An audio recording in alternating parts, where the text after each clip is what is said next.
Hello, beautiful people. This is Analytical Perspective, and I'm Farrah Moses. This episode is on the show Grownish. Yes, I said Grownish. It's the senior year. Aren't we happy? Ladies and gentlemen, Season 4, Episode 8 is called Cancelled. This episode starts with Zoey narrating about mob tactics and how social media is helping people connect about people they find as enemies. Starting with Zoey as usual, we begin with Zoey at Luca's place. Zoey is there to question Luca about the tweet he posted about Esme Sharp on behalf of Zoey. Although Luca stays calm and collective, trying to explain to an irate Zoey she's not giving Luca daylight on why he came to her defense. Honestly, I like Luca's explanation because it sounded a lot like Zoey. He basically told her how he knew she wasn't going to do anything. And he further explained to Zoey that A, she has a problem undermining authority, B, avoidance of any kind of confrontation, and C, the lack of confidence. Zoey, in her mind, agreed with Luca but refused to give him the win over her own selfish pride. Zoey has been more upset, or like the word she used, mad, basically over being called out. She forgets no one would have known had she not ran to everyone about Esme stealing her design, stealing her words. The fact that she even blames Luca for violating their friendship and putting it in jeopardy, and also putting in jeopardy her internship, her degree, and her career is simply a cop-out. Zoey has always been in control of how far she can go, but always acts irrational when she needs to be mature, and mature when she should simply relax and have fun. Luca does delete the tweet because Zoey asks him to, but it's out in the ether, so you know a deleted tweet is never deleted. Esme is getting heat when Zoey returns back home, and she's seeing it. She's seeing they're calling out Esme in every type of way on Twitter, and everyone is reading it. And it seems like it has gone as far as Vavik's community service group and so on. So in that, Zoey is like, I'm hoping that this all cools down. So her big impression is, instead of just letting it be, she wants to explain to everyone that she's not trying to bring another black woman down, and the whole situation is really not a big deal, and all that kind of stuff. And she ends up getting on the other side of heat because they start to target her. They start to talk about her bringing Esme down. They started to talk about her being a slut and how she lost her last job. And even Aaron's ex starts to mention how, she took Aaron. She slept with Aaron before him and his ex broke up. So Zoe's kind of like, yo, what? Why am I on this page with everybody? Why am I now on the other side of this heat? What did I do to deserve this? And she's sitting with Nomi and Anna and Vivek, and they're all telling her, like, you didn't come out and say, okay, it is the truth, Esme stole the design, and then you just kind of ignored it and then kind of confirmed it. So you're playing both sides of the fence, and people don't like that. And on top of that, they're more upset that you threw her under the bus because she's another black woman. Now, I'm going to take a little side note on that. They really were throwing her under the bus because she never confirmed it openly. And I wouldn't even say they were really throwing her over the bus. I feel like it doesn't matter, like Luca said, what color she is. She did wrong, and just because she's someone that has notoriety, Zoey took that into account, that because of her notoriety that she didn't want to press the issue.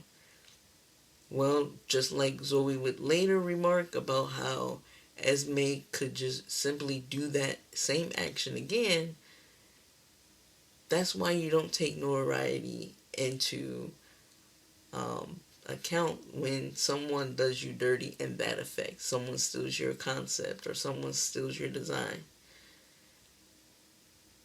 But Zoey gets a text message from Esme to say that they need to talk. And Zoey is now seen going to the building, coming in, looking at the design that she made that is actually touchable, and she's wondering, did she do the right thing? So going in to talk to Esme, Esme basically relates that, I don't know what more we could do because basically I'm stuck. I can't fire you because if I fire you, I look like I just pushed you out the door because you told everyone that I stole your design. And if I keep you here, I just know that you're going to have difficulties. Meaning basically that if Zoey stayed, that they were going to make it bad for her. And the fact that Esme even gave her the excuse of like, what would Zoey do? Was even more crazier because why are you pushing out the door? Why not just come out and say, hey, I effectively may have stolen this design and it wasn't mine. I was planning the whole time to give, my intern credit. This is her design, but it's coming under my line. No different than when you have Michael Jordan, who may have someone else's name on his shoes, but they're still Jordans. I didn't understand why Esme just didn't do that. But hey, it's grownish. Some of the things don't make any sense. So continuing on with Zoey. Zoey doesn't even take the time to really debate what Esme is saying. And she basically walks out only to come back because now she wants the jacket or her design. And Esme is like, I thought we had a deal. And, Zoey's talking about how she basically fired herself and how Esme basically tricked her into believing that, I just leave my design, you still get the credit, and it solves all the issues. In technicality, it doesn't solve anything. It basically means that Zoey walks out of there with simply nothing. Doesn't even have the internship, which would affect her degree. And Esme basically caves and gives it to Zoey after Zoey says, what would Esme do? I could basically go online and, say that you pushed me out the door. You've been manipulating me the whole time. So Esme caves. The next time we see Zoey after that, she is going to see Aaron, and Aaron's playing video games with Doug. And that interaction was also friction, just like it was with Luca, because what I'm going to explain next, Aaron and Luca kind of got into a little spat about Zoey, and Zoey finds it out when she goes to see Aaron because Doug has a big mouth. And in that, she basically tells Aaron that she doesn't want people, him or Luca, defending her, that she can actually do her own defending. She can also actually stand up for herself. And she makes a remark that maybe that they should check up on each other because really honestly, they both have things that they need to solve. Next after that, we find Zoey coming back to the house with Anna on the couch asking her how everything is doing. Zoey's like, I got my jacket and I got this cool stapler. And Anne, as conservative as she is, Miss Killjoy, she just says, is your parents going to put the stapler in a frame and hang that on the wall?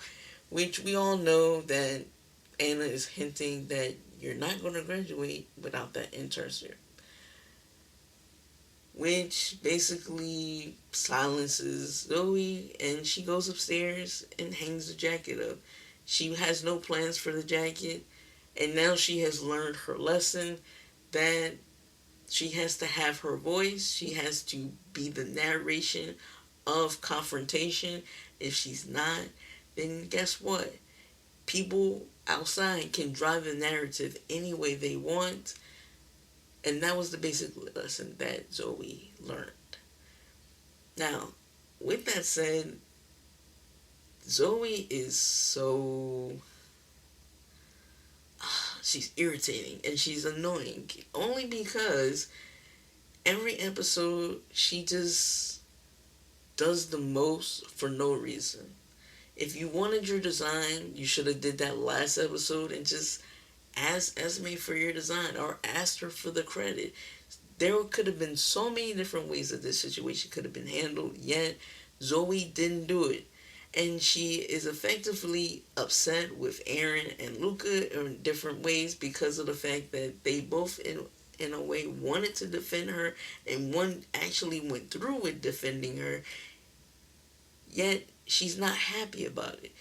If you can't stand up for yourself and someone else is standing up for you, you shouldn't be disrespectful for them standing up for you because they're just looking out for your best interest. So she was really disrespectful for the last two episodes, especially this episode towards Luca. Now, Aaron, hey, he does a little of nothing every single time I see him. I don't know how he is even prospering, but let's move on to Aaron and Luca. Aaron and Luca, when we see them, Aaron is playing video games with Doug. Luca is actually with Kiela, and they're coming in to say, what's going on. And Luca comments on the game that Doug and Aaron are playing, and Aaron just says, hey, Luca, you need to apologize to Zoey. You're all in Zoey's business. That's not your business. She's not your girl. And it becomes a big hoorah for no reason. Doug even tries to squash it with, maybe your blood sugar is down. Maybe everyone's blood sugar is down. Maybe they need to eat. And Kiela joins in with that to try to squash this little qualm. But the major thing that happens that makes total sense, and I actually agreed with, was Luca saying, hey, I guess you're okay with people stealing Zoey's designs. You couldn't even stand up for her. Now, it made perfect sense because Aaron is always acting like this revolutionary. He's always, quoting Malcolm X and all these different revolutionaries. And he's always like Black Lives Matter and all kind of stuff. But yet, when the time would have been appropriate for him to stand up for his woman, he couldn't come to the task. Forget about him arguing with Luca.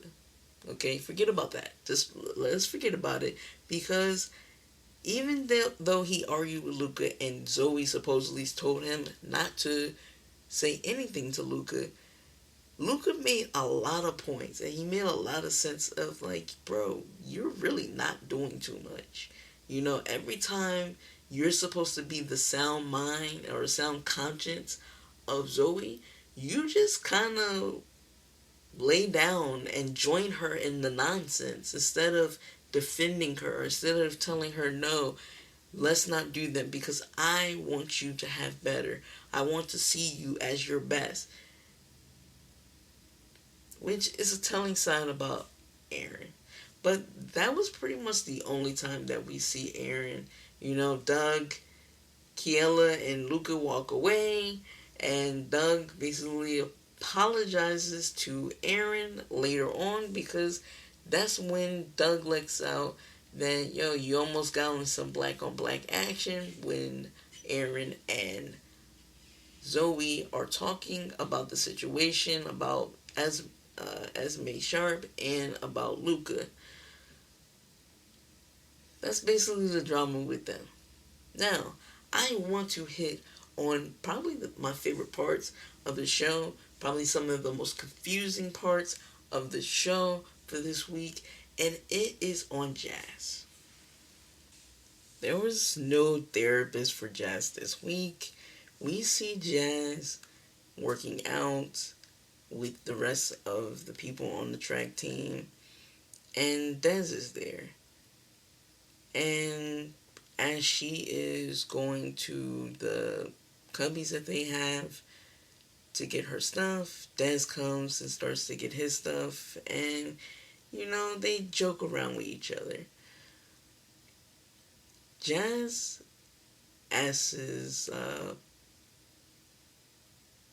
I won't even say that. I will say this. Dez takes off his shirt. Jazz sees his abs, and Dez says, "Yeah, I have to have abs because it's the only way I can get with the stuck up Cal U girls." And Jazz basically says to Dez that she didn't know that he basically slept with women.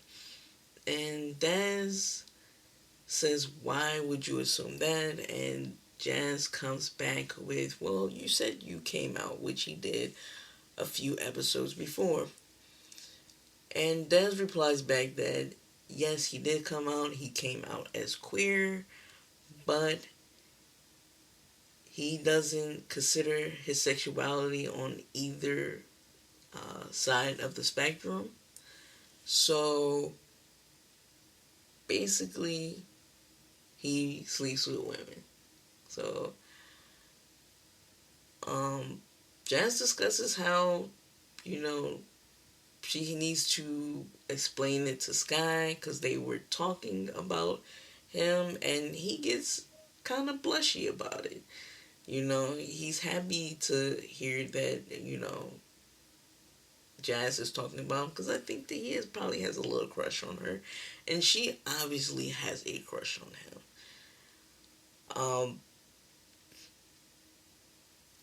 I would say that is basically the beginning of their discussion because they had a second discussion later when they're um, in the press boxes or the VIP boxes, and you basically see the whole campus and more. And he tells her that he's been so many different places and he's probably been at every place within range of the university, and there's nowhere new that he could go. And we also see that Sky calls Jazz, and Jazz basically sends it to voicemail, which Dez notices, and he basically asks her for the second time, like, how is it, without Sky? Because he asked her earlier about it. And, she relates that she's just trying to do things for herself. She's trying to, press on with bigger things. She has to realize that she has a life too. And she offers to take Dez out. They finally meet at wherever club or wherever place that they were going to go out. And when she gets up to go see him after he's giving daps and, guy hugs, she notices that he's in a dress, with a sweatshirt and a jacket on, and her face kind of turns upside down. Now, I'm going to admit, I felt like these scenes were discussion scenes. They were actually my favorite part of watching Grownish this week because of the fact that the last two episodes have been very diligently written. They've been written to open conversations with depression, open conversations of feeling not good enough, opening conversations about dating someone who doesn't fit the ideal person you would date. We all walk life, and some of us will meet people who do not fit our boxes, okay? They are something like what we want or what we think we want, but they don't complete that box fully. Now, for me, I'm not quite up on all the lingo and stuff like that. I just feel like love is love, and more power to you no matter who you love, as long as it's consensual and as long as they are of age, more power to you. So, to my understanding, I was a little confused on why Jazz's face turned upside down when she seen that he was in a dress, because I feel basically also that dresses that clothes do not make the man and clothes do not make the woman. There are people that I know who are quite wealthy but dress like they have no money. And I know people who dress like they have a ton of money and actually have no money. So I didn't understand that. I really didn't. So I had to explore and ask, why would a woman feel this way? And I got a host of different answers. Some saying, they would be okay with it. And I got other people who said, they wouldn't be okay with it. So I'm going to leave that up to you, how you feel about it. For me, I think it opens the door for us to talk about, sexuality, especially sexuality when it comes to how women defined it along with masculinity. Because I see a lot of women talking about, well, that's being very feminine. So I would love to hear what masculinity means, because it can mean a various amount of things to different people. And your sexuality does not equate what your masculinity is, and vice versa. Now, with that all said, definitely love that part. I definitely would have loved that we could have explored a little bit more with Daz and Jazz, because it seems like that's going somewhere, and it seems like that's going to also open a lot of questions. And I like Jazz way more than I liked Anne and Javi. It was just too much fighting. Jazz is not going to really fight. She's really at a vulnerable stage where she is going to ask questions and try to comprehend why things are the way they are. Lastly, is that time. Yes, I mean that time. The time where I tell you something that happened to me while I was in college. And unfortunately, I have nothing like someone getting a design stolen, or uh, a man not defending a woman. But I do have a story, and it'll be really short because I know we're already over 20 minutes. Okay. One of my friends in college, or I shouldn't say friends because I don't usually use that word, but a girl I knew in college, we used to always hang in a group. Uh, it was actually several of us. There was this guy named John, and a few of us, when we always used to go to this bar called Bar Norfolk. And if you are older, you'll remember that they had all these bars, and they were named after the city that they were in. So there was like a Bar Norfolk and a Bar Cleveland and stuff like that. I think all of them have pretty much shut down now. But we were going to this bar. We went to the bar, and one of the girls in our group had seen this guy. Okay, I didn't see this guy because at that time I was looking at all these beautiful women and shooting my game. Okay, a lot of game back then. Well, apparently they went from that club or bar. The next weekend, they went to another bar on the ocean front called Peabody's. And they happened to see that guy. The girl happened to dance with that guy. Okay, she was actually crushing on the guy. This is the second time that she's seen this guy, and she's thinking like, it's a message. Okay, she danced. I didn't go. I don't like going to those kind of clubs. I, at that time, needed a certain type of music and a certain type of people to be around. But that was her thing, and the group went for that weekend. Now, we also had a gay guy in our group. So when it was his weekend to pick where we went, we ended up all getting in the cars and going to a gay club. So imagine there's about 10 or 12 of us and we all end up at this gay club. And guess who's there? This guy, okay? It wasn't a bad situation because when we first got there, apparently there was this kind of comedy show with drag queens, which was way hilarious because all they did was make fun of everyone in the audience, and I managed to stay safe without them ragging on me at that time. But when it got to dancing, the music hit. The girl who had seen this guy not at one club, but at 2 clubs, and now at 3 clubs, she was not too happy.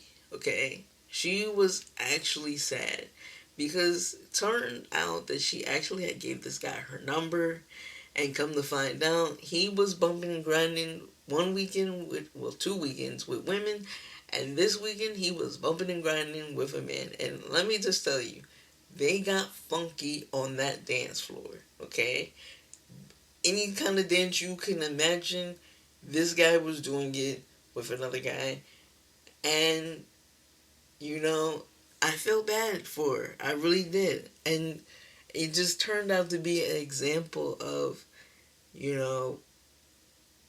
sometimes people checking those boxes and you may not know everything. And they might have a little dark, deep secret. And that just happened to be what it was. Okay? And I think after that, it was never quite the same with her. Like, she never really went and pursued other guys at other clubs just because of the fact of her seeing this guy at 1, 2, or 3 different clubs. And it was kind of something that we still kind of laugh about, but we did at the time when we were in college, we laughed about it a lot because it was funny to all of us. Because how often do you see that? How often do you see a person who ends up at 1 club, 2 clubs, 3 clubs, and you have given them their number, and it turns out that they like you and they like people who look like them? But that is my story from college, and honestly, we're done. So I will see you next weekend for the next review on the next episode of Grownish. This has been an episode of Analytical Perspective, and I am Farrah Moses, and I hope you have a nice weekend. Thank you. Bye-bye.